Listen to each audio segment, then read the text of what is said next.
ভুল চিকিৎসা ও সড়ক দুর্ঘটনার শিকার হয়ে একসময়ের সাজানো সুখের জীবন হারিয়ে আজ শরীরে নানা দুরারোগ্য ব্যাধিকে সঙ্গী করে মানবেতর জীবনযাপন করছেন বগুড়া শহরের মালতীনগর দক্ষিণ পাড়ার নাজমুল হোসেন। বাংলাদেশ এবং ভারত মিলিয়ে এখন পর্যন্ত নাজমুলের 3টি অপারেশন হয়েছে। প্রতি মাসে শুধু ওষুধ কিনতে হয় 12 থেকে 14,000 টাকার। কৃষিবিদ বাবা ডাক্তার খাদেম আলীর মৃত্যুর পর পুরো সংসারের দায়িত্ব এখন নাজমুলের উপরে, কিন্তু নিজের চিকিৎসার পাশাপাশি তার পক্ষে সংসার চালানো অত্যন্ত কষ্টসাধ্য হয়ে পড়েছে। এমন পরিস্থিতিতে কৃষিবিদ বাবার সন্তান নাজমুলের কর্মসংস্থানের জন্য তার পাশে দাঁড়িয়েছে বগুড়া জেলা পুলিশ ও রোটারি ক্লাব অব উত্তরা। শনিবার দুপুরে পুলিশ সুপার কার্যালয়ের সভাকক্ষে জেলা পুলিশের আয়োজনে ও রোটারি ক্লাব অব উত্তরার সহযোগিতায় তার হাতে 1 লক্ষ টাকার আর্থিক সহায়তার চেক তুলে দেন জেলার পুলিশ সুপার সুদীপ কুমার চক্রবর্তী।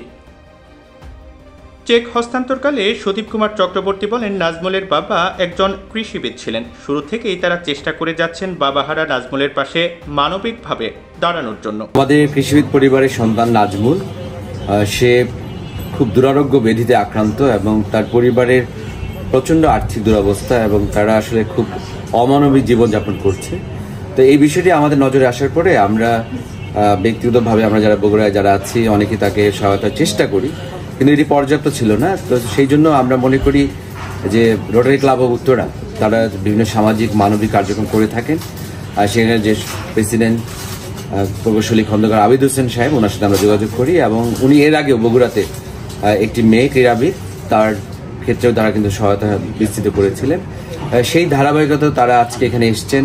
এদিকে প্রাথমিকভাবে 1 লক্ষ টাকার আর্থিক সহায়তা প্রদান করলেও নাজমুলের চিকিৎসা সহ তার কর্মসংস্থান করতে রোটারি ক্লাব অব উত্তরা পাশে থাকবেন বলে প্রতিশ্রুতি দেন ক্লাবের সভাপতি আবিদ হোসেন।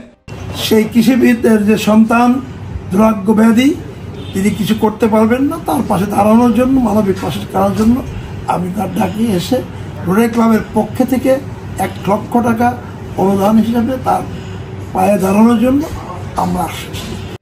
আর মানবিকের সহযোগিতা পেয়ে নাজমুল স্বপ্ন দেখছেন আবারও ঘুরে দাঁড়ানোর।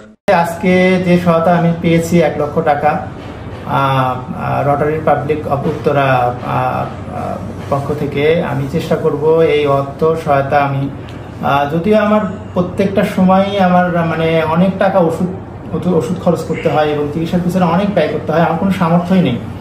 এমনকি আমার বাড়িটাও ব্যাংকে মর্টগেজ, আমার থাকার জায়গা বলতেও নেই, সবকিছু শেষ করে ফেলছি আমি, মানে 2019 আর কোথায় 2023 এই যাবত অবস্থায় আমি অসুস্থ, মানে ওষুধের পিছিয়ে আমার অনেক টাকা ব্যয়, নিজের বলতে আমার কিছুই নেই। তারপরেও আমি চেষ্টা করতেছি যে সহায়তা তো সবসময় পাওয়া যাবে না, মানুষ তো সহায়তা সবসময় দেয় না, তো আমি চেষ্টা করতেছি নিজে কোনো কিছু করে বাঁচার জন্য। এ সময় উপস্থিত ছিলেন অতিরিক্ত পুলিশ সুপার আব্দুর রশিদ, অতিরিক্ত পুলিশ সুপার সুমন রঞ্জন সরকার, অতিরিক্ত পুলিশ সুপার শরাফত ইসলাম প্রমুখ।